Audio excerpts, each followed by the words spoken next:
A pri ďalšej téme. Témou je, či si človek má investovať na vlastnú päsť. Proste bežný... Sám, áno, tak, sám.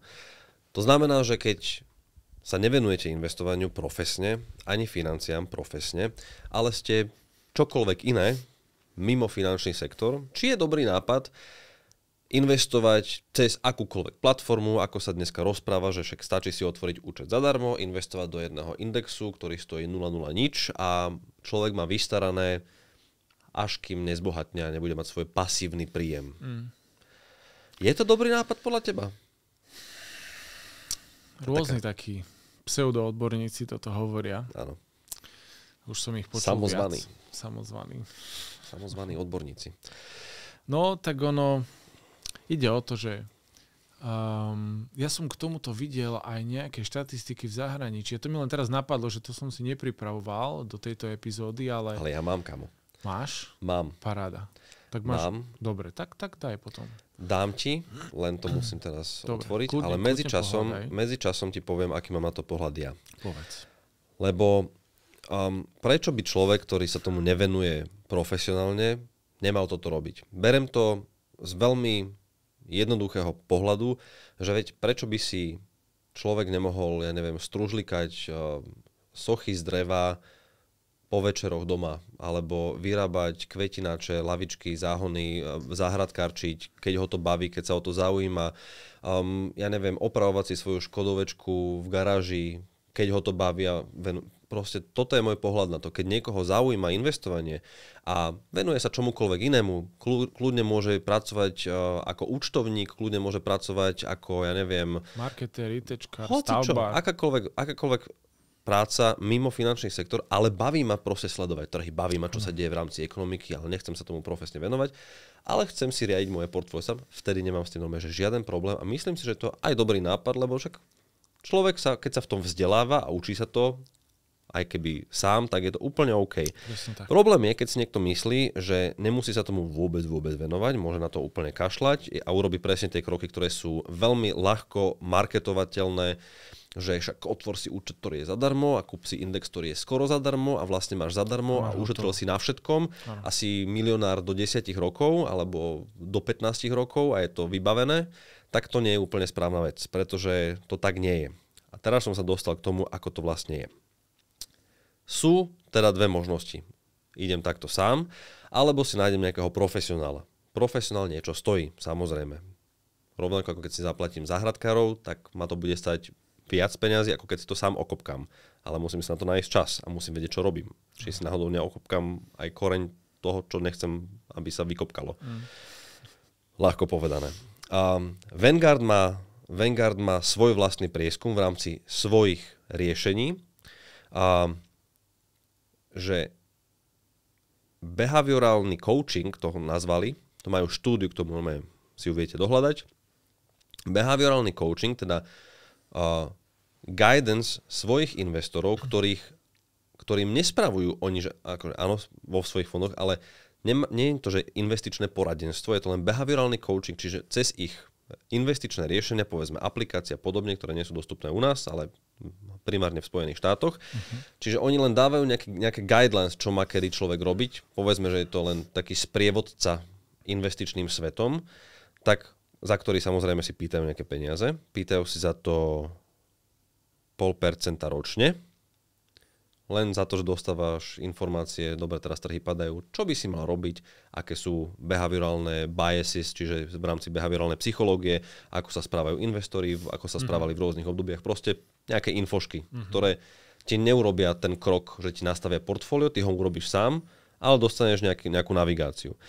Tak to robí v rámci čísel plus 2,39 až 2,78% ročne vyšší výnos, ako keby to tam nebolo. Ako keby si neplatil toho 0,5%.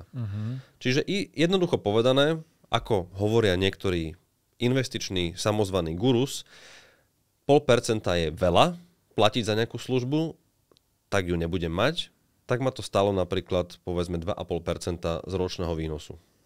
Čo si už mnohí neuvedomujú. Russell Investments má svoj má svojho modelového hodnotového poradcu, ktorý stojí 1,2% ročne, čiže je to povedzme nejaký robo-advisor. Okay. A ten robí nadvýnos oproti tým investorom, ktorí si sami riadia portfólio, o 4,87%. Okay. Čiže tí, ktorí nevyužívajú vlastne aktívne riadenie portfólia v tomto slova zmysle, tak sú o 4,87% ukrátení o ročný výnos. Uh-huh. To je na 15-ročnom horizonte. Uh-huh. No a potom mám taký sumár, viacej toho tu mám, hej. Tam sa rieši, a to je všetko už očistené od toho poplatku, tie výnosy, ktoré som hovoril, očistené od poplatkov a očistené od daní. Uh-huh. Lebo inde sa platia dane, nejako u nás. Čiže keď platím 1%, to je, že priemer všetkých týchto modelov a tých štatistík, keď platím 1% ročne za správu portfólia, akejkoľvek formy, hej, či je to behaviorálny coaching, alebo je to robo-advising, alebo je to riadenie nejakým fyzickým poradcom, ktorý proste má na starosti to portfólio, to je jedno, keď to je 1% ročne za správu, tak mám lepší výnos od 2,39 až 2,9, áno, 2,39 až 2,9 lepší výnos už po odrátaní všetkých poplatkov. Ako keby som to riešil sám. No. Čiže, možno som teraz trošku komplikovane išiel do toho, ale chcem tým povedať, že je pekné na jednej strane počuť, kde všade môžem ušetriť peniaze a kde môžeme všetko zadarmo, čo tak či tak nie je zadarmo úplne, ale stojí ma to nejaký výnos. Pretože keď profesionál má to portfólio pod správou, tak mal by prinášať aj tie výsledky. To je aj tá druhá vlastne stránka, že ja musím vidieť tú pridanú hodnotu toho. Nie je to, že niekto si bere poplatok, ale nerobí nič. Mm-hmm. Aj takých tu máme. Dunning-Kruger efekt. Dunning-Krugerov efekt, presne tak. Existuje Dunning-Krugerov efekt, ktorý hovorí, tiež si to viete veľmi krásne dohľadať a ono sa to dá veľmi pekne aplikovať aj na svet investícií, ale aj na čokoľvek iné. Že napríklad niekto ide robiť podcast, že veď vidí, že aha, ten Fero Martin tam sedia, jasne to je jednoduché, veď tam dám sedačku, dám si tam nejaký mikrofón a idem. Len oni možno nevedia, že treba mať aj takú mašinku, nevedia, že ako treba mať toto, nevedia, že po pol hodine sa to vypne, my to musíme nevedia, že treba byť na to pripravený, to tiež dá, čo trvá, treba to potom vedieť uploadnúť, kam to uploadnúť a tak ďalej a tak ďalej. A čím viac človek sa dostáva do nejakej témy, tak tým viac zisťuje, že aha, tak tam je vlastne okolo toho veľa vecí, čo ja ešte neviem. A znižuje sa jeho confidence. Jeho confidence je najvyššia na začiatku, že kedy ešte viem o tom trošičku, lebo sa mi to nejako zdá. Tak toto je veľmi krásne prepojenie aj na investičný svet, lebo presne, že veľa ľudí aj radí, že veď, ale veď ty nepotrebuješ nikoho, že jasne, že ty, keď si sám otvoríš účet, tak nebudeš tam platiť vstupný poplatok a nebudeš tam platiť, ja neviem, správcovský poplatok taký a taký. Áno, nebudeš. To je pravda. Bude to investovanie lacnejšie, keď budeš investovať sám cez svoj vlastný účet a tak ďalej? Áno, bude. Bude to investovanie vo výsledku ziskovejšie? Nie, nebude. Vo všeobecnosti.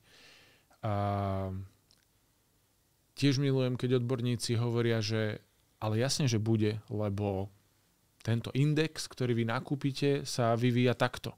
A keď vy ho nakúpite s niekým iným a on má poplatok, tak o toľko je váš výnos nižší. Len ako človek, a to vidíme všade okolo seba, ako človek, ktorý sa venuje niečomu inému, je marketér, je múrár, je ITčkár, je zdravotná sestra, je lekár a tak ďalej, právnik, to je jedno, čo je podnikateľ, ako on má vedieť, čo bude robiť a nielen v čase zlom, ale aj v čase dobrom.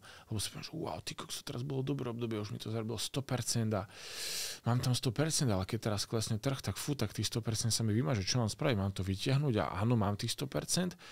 A keď vytiahnem, tak čo potom s tým? Alebo to predám, lebo napríklad, že príde kríza, ty kokoza, už teraz sa deje to a joj, mal by som to predať a človek je z toho nervózny. Toto vôbec nie je také jednoduché, akože povedať niekomu, že otvor si účet, zainvestuj do tohto, posielaj si tam pravidelne peniaze. Podľa mňa 7 z 10, a to možno je aj malé číslo, ľudí, ktorí sa neorientujú bežne v tom, ich práca je iná, sú v nej šikovní a dokážu tvoriť prebytky, ktoré dokážu investovať, ale investovanie sa nie zo srandy študuje aj v vysokých školách. Nie zo srandy. Áno, možno len zo srandy to celé. Správcovské spoločnosti, profesionálni správci sú tiež úplne zo srandy. Áno. Prečo by potrebovali poriadne vzdelanie a tak ďalej. To sú veci, ktoré, akože tam je veľa sa toho, čo učiť. A pri investovaní to není len o investovaní ako takom. Ty musíš chápať ekonomike, ty musíš chápať fungovaniu firiem, podnikov a tak ďalej. A na toto dostaneš odpoveď, ale nepotrebuješ, lebo keď si kúpiš to S&P 500, tak už ťa nemá čo trápiť ďalej. Lebo tých 500 firiem tam bude vždy. Hej? Veď toto. No a ono je to ťažké, lebo a ja hovorím, že ešte k tým recesiám pozerať sa na svoje portfólio, keď ja nemám predchádzajúce skúsenosti a ani vedomosti o tom, ako sa trhy vyvíjajú alebo vyvíjali v minulosti, pozerať sa na svoje portfólio ako padá, a možno nielen na začiatku, keď si tam posielam 150 eur mesačne a keď tam mám dokopy, že 2000 eur a padne to o 50%, a prišiel som o 1000, OK, však není to tragédia, ale keď už tam mám 20 000 a 50 000 a 90 000 a padne mi to o nejaké slušné percento a som v strate, v priebežnej strate 20, 30, 40 tisíc eur, no už to chcem vidieť, že keď 100 ľudí toto bude mať, že ako bude fungovať vtedy. Ľudne sa bavíme o tom, že niekto bude počúvať týchto gurus 20 rokov v kuse a aj vydrží nerobiť nič, len proste posielať peniaze. A o 20 rokov, keď nech tam má 500 000 eur a teraz príde 50% strata, čo bolo, môže sa zopakovať kľudne. Aj za víkend sme takéto videli už. Nie 50%, ale videli sme 20-30, hej? A z tých 500 000 zrazu mám 250 000. A hodí ma to naspäť o 15 rokov dozadu, o 10 rokov dozadu. Tí ľudia si vôbec neuvedomujú, že oni rastú, veľkú sumu chcú mať a treba sa tam nejak dopracovať. A keď už sa tam dopracujú krvopotne svojimi zarobenými peniazmi, tak nechcú ich mať v takom veľkom riziku. A je veľmi jasný dôvod, prečo tí najbohatší ľudia nemajú iba S&P 500 cez platformu, ktorá je zadarmo. Lebo keby to bolo také jednoduché, keby to fakt takto fungovalo, ako títo gurus rozprávajú, tak myslím si, že miliardári by vyhodili tie poschodia ľudí, ktorých platia za to, aby ich držali v normálnom výnose, ale v obrovskom bezpečí, vyhodili by ich do kybla, brutálne veľa peňazí by im ešte pribudlo na účte, lebo by ušetrili na tom, a dali by to do S&P 500. Ale potom by prišiel 30% prepad a zrazu by boli kde? Z miliardov. To sú úplne iné sumy. Treba si uvedomiť, koľko treba peňazí zarobiť, aby sa človek len dostal naspäť na tú pôvodnú hodnotu len z 50%. To je niečo, čo je pre nás je to jasné. Ano. Ale koľko ľudí nevie, že musí zarobiť 100%, aby sa len dostal tam, kde bol predtým. Ano. A to nie je vôbec easy. Lebo vy keď padnete zo 100 eur na 50 eur, čo je 50% pokles, tak presne ako hovorí Ferry, keď to dám na presné čísla, máte 50 eur dnes. Nemôžete zarobiť 50%, to vám nestačí, lebo 50% z 50 eur je 25 eur, ste na 75. Ste stále v 25% mínusu a presne ako hovorí, 100% výnos tam musí byť z tej 50. A dať 100% výnos to nie je také jednoduché. Treba mať aj určitý confidence na to, že tak je to teraz dole, ale ja to nepredám, lebo si myslím, verím, že sa to dostane naspäť.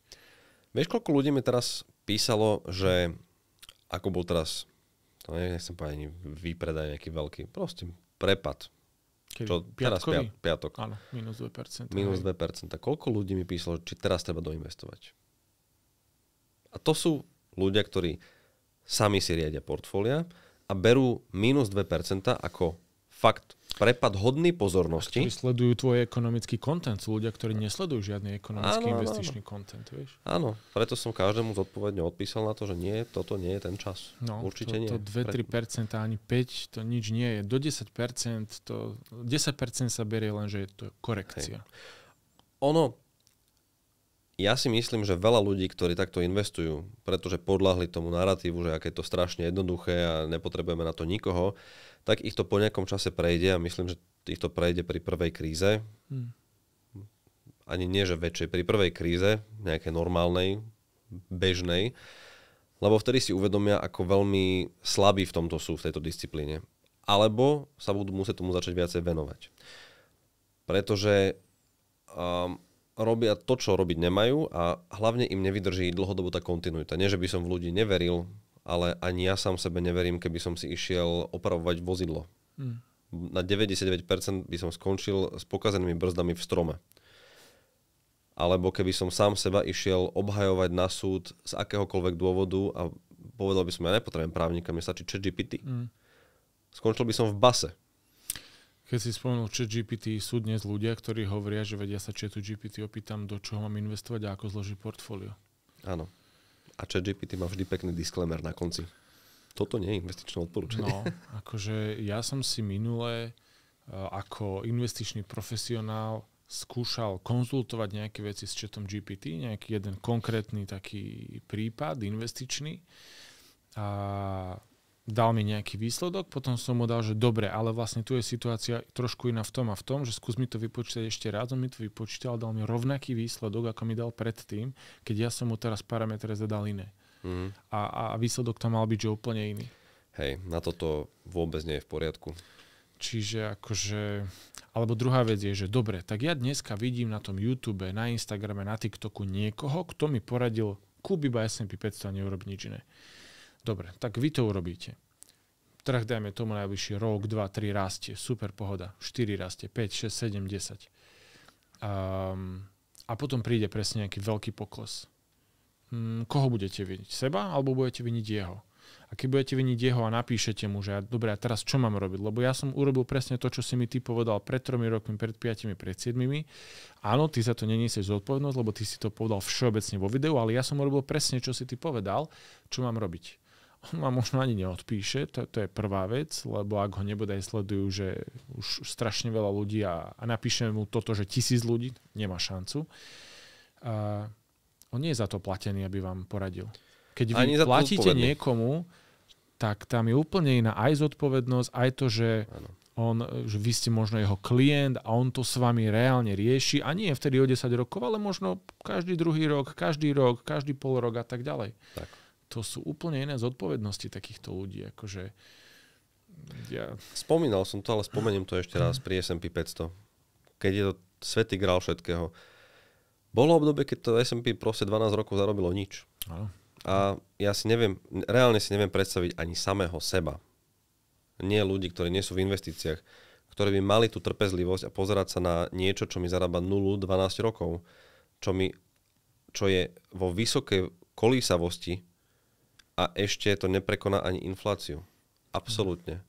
A potom finančná kríza, keď to padlo 55. Tak nejak. Vieš, 55%. Jasné, z 1000 je to easy peasy, doinvestuješ. Ale keď tam máš, ako sme spomínali na začiatku, 100 000, 500 000, milión a príde 55% strata, to boli tí ľudia, ktorí cez finančnú krízu skákali z tých okien, z tých mrakodrapov, pretože svojim klientom stratili kvôli špekuláciám a obrovským rizikám, ktoré vystavili peniazom klientov a stratili ich. Ešte horšie odporúčania sú tie, že veď pozrite Nvidia koľko rastie, AMD koľko rastie a človek kúpi že konkrétnu akciu. Nebodaj má portfólio zložené iba z tej jednej akcie. Keď ešte nie z jednej, tak dobre, z 3, 4. Kámo, na takýchto a aj na najväčších firmách vie byť pokles oveľa hlbší, ako je na celom trhu. Mnohí ľudia mi písali, že veď kašlem na S&P 500, keď tretinu celého portfólia tvorí 7 týchto najväčších firiem, ktoré ťahajú všetko dopredu. A keď odstraním týchto 7 firiem a ostanem tých 493, tak je to katastrofálne číslo, čo to S&P robí, tak zainvestujem len do tých 7. Ani to není dobré. Lebo stačí sa pozrieť, ako sa striedajú tie firmy. A keď všetko stavím na 7 firiem, pán Boh s tebou. Áno. Ono už len to, že tie firmy, ktoré sú dneska najväčšie, vy keď si pozriete, ja neviem, že po 10 ročiach, že pozriete dnes 10 rokov dozadu, 20, 30, 40 rokov dozadu top 10 firiem, takmer vždy sú tam iné firmy. Že väčšinou, že 1 až 2 zostávajú a potom zase od ďalších 10 rokov už ani tie nezostanú. A pri každom tom období, keď sú tie top firmy, tak sa hovorí, že táto firma ale má obrovský potenciál, lebo tu je tento trend. Teraz tu máme AI, to len teraz začalo, tak to bude ešte najbližších 20 rokov rásť predsa. Samozrejme, však to sú AI firmy. To treba do toho investovať vtedy, keď ešte o tom nikto nehovorí. Len to je to, že pokiaľ sa vy zase tomu nevenujete, tak ako do toho budete investovať, keď ani neviete, že taká firma existuje? Lebo ale keby si mal pred 20 rokmi S&P 500, tak by si mal skôr Nvidiu ako všetci ostatní. Áno. Keby si len do toho investoval. Priatelia, keby boli by sme v nebi. Páčia sa mi tieto tvoje prirovnania. Ešte ich mám nejaké v rukách, ale niektoré sú aj trošku vulgárnejšie, tie nechcem do tohto fóra zazdieľať. Nech si vyberiete akúkoľvek cestu, nezabudnite na to, že musíte byť v nej odborník. Proste ja by som si nedovolil ísť do nejakej inej sféry ako tej finančnej. A ešte aj v tej sa my neustále vzdelávame. Aj napriek tomu, že sme v tom dlhé roky. Ja som tupiak poleno, prosím ťa. My sme v tom Dunning-Krugerovom efekte, že takže už vidíme, že aha, tu je toľko veľa vecí, že vlastne ten confidence není taký, ako možno keď sme to robili prvý rok. No, moje sebavedomie je veľmi nízke v rámci investovania a dúfam, že tam aj ostane. Vždy chcem byť nohami na zemi, s veľmi chladnou hlavou a čo najracionálnejším pohľadom na veci, pretože nech sledujem tie trhy denne. Vždy ma niečo prekvapí. Preto to vlastne máme rád, lebo pre mňa to je obrovská telenovela. Strašne veľa vecí sa učím a aj tak som v tom stále nezorientovaný. A keď tu sú tie silné reči od ľudí, ktorí nenesú žiadnu zodpovednosť za tie reči. Akože... Nebodaj ani nemajú od najvyššieho regulátora a dohľadu nad trhom nejaké povolenia, že také veci môžu robiť. Lebo to netreba v dnešnej dobe. Evidentne, netreba. Vôbec. Proste silné reči sú veľmi jednoduché, obzvlášť na sociálnych sieťach. Dá sa to, proste človek si vytvorí tú personu a ide. Super. Ale nevie, koľko škody on vie spôsobiť. Možno nie dnes, možno nie zajtra, možno nie o rok. Ale keď niekto pôjde podľa takýchto modelov alebo príkladov od ľudí, ktorí tú zodpovednosť nevezmú na seba. Lebo tá komunikácia týchto ľudí by bola úplne inde, keby zrazu mali niesť zodpovednosť za to portfólio. Keby to bolo vážne tak, ako to robíš ty, ako to robíme my v tomto sektore, a že otvoríš účet tomu klientovi, ktorý cez teba investuje. Ty si zodpovedný za to, ako to nastavíš, ty si za to zaplatený, tak asi by si nemal tie silné reči. Proste, a teda ten človek by nemal tie silné reči, keby musel ísť podľa takéhoto postupu, ale on nepotrebuje, pretože jemu ide o dosah, sledovanosť, publicitu, byť zaujímavý. Tam je kritické zmýšľanie veľmi dôležité, pretože ale to je pri veľa veciach. Ak to je až príliš dobre na to, že sa to tak zdá, že aby to bola pravda, no tak ono to tak nefunguje. Nikde nebudeš platiť nič, ale budeš iba zarábať a viac zarábať ako v iných možnostiach a takto jednoducho. Vieš, to je... Často sa prirovnávajú financie k iným sféram, ale to je presne ako keby som došiel k lekárovi a vytasil na toho lekára proste nejakú diagnózu, ktorú mám, lebo mi to ChatGPT povedalo. Jednoduchá, proste hodil som to tam, no akože je tam nejaká šanca, že to tak bude, ale veľmi malá a hlavne nenájdem riešenie. Respektíve asi sa nevyliečím. Môžem nejakou samoliečbou, buď sa predávkujem niečím, alebo zomrem. No. A ak si pamätáte, ešte pred ChatGPT, vždy, keď si začali googliť symptómy, tak ste skončili s rakovinou. Proste vždy. Takže vždy treba toho lekára, vždy treba toho právnika, lebo skončíte v base, vždy treba toho automechanika, lebo skončíte v strome. Vždy potrebujete stolára, lebo sa vám zrúca proste vaša skriňa na hlavu. A vždy potrebujete nejakého investičného profesionála, lebo zostanete na mizine. Áno, jasné. Proste radšej zaplatím za tú službu a budem mať kľud a môžem sa venovať svojej profesii, svojej rodine, nemusím mať stres a keď náhodou ma bude niečo trápiť, tak mu zavolám a poviem mu, kamo, čo si mi to odporúčil? Ty si zodpovedný za to. A nie pozerať sa do zrkadla a povedať si, ja hlupák. Mohol som sa poučiť, koľko času som na to minul a ešte som ani trh neporazil, ani infláciu a ešte som stratil. Priemerný investor podľa JP Morgan zarába niečo cez 4% ročne. Skvelé. Dobre, to je inflácia na Slovensku. Gratulujem vám, milí investori, ktorí ste vzali vaše portfólio do svojich rúk, vyrovnali ste infláciu na Slovensku. A pritom ste v tom najrizikovejšom. Predpokladám, že to vôbec nie je, že asi dlhopisy to nebudú. A tiež, aj keď človek začal pred pár rokmi a proste akciovému trhu sa darí a povie si, ale veď ja mám výnos 11% ročne. super, gratulujeme, určite áno. A zároveň stále my nehovoríme, že každý má investovať s nejakou podporou nejakého profesionála. Nie, je tu ale z objektívnych hľadisk malá skupina ľudí, ktorá si to môže a vie robiť sama. Ale stále je tu väčšina ľudí, ktorí sa v tom nevyznajú,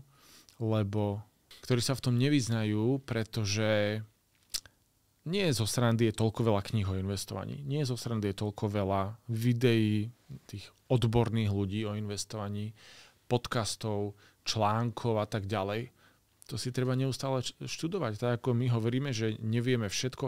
Vo financiách, v investovaní, podľa mňa v živote človeka si nikdy nemôže povedať, možno ani Warren Buffett dnes v 95 rokoch si nemôže povedať, že vie všetko. Nevie, nikdy nevie všetko. To je konštantné celoživotné vzdelávanie sa. Nevie, ako hodlovať krypto. To určite nevie. Takže držíme vám palce pri rozumnom rozhodovaní sa. Keď sa rozhodnete ísť na vlastnú päsť po vlastnej osi a chcete si to riadiť sami, musíte vedieť, že to musíte obetovať nejaký čas, musíte sa v tom vzdelávať, neustále to sledovať a rozumieť hlavne samému sebe a svojej psychike. To je veľmi, veľmi dôležitá vec, lebo tá psychológia za tým je asi to najdôležitejšie, čo vás dlhodobo dokáže udržať v nejakých rozumných sférach. Je to veľká súčasť investovania. No a keď vám dáva zmysel to nechať na profesionál, tak si vyberte takého, ktorý opäť je v tom vážne profesionál a nie je to len nejaký človek, ktorý šarlatán, ktorý zinkasuje a už vás nikdy neuvidí. Človek, ktorý sa o vás postará nielen v tých krásnych obdobiach, ale najmä v tých náročnejších. Áno. Príjemné investovanie. Držíme vám palce. Ahojte, čaute.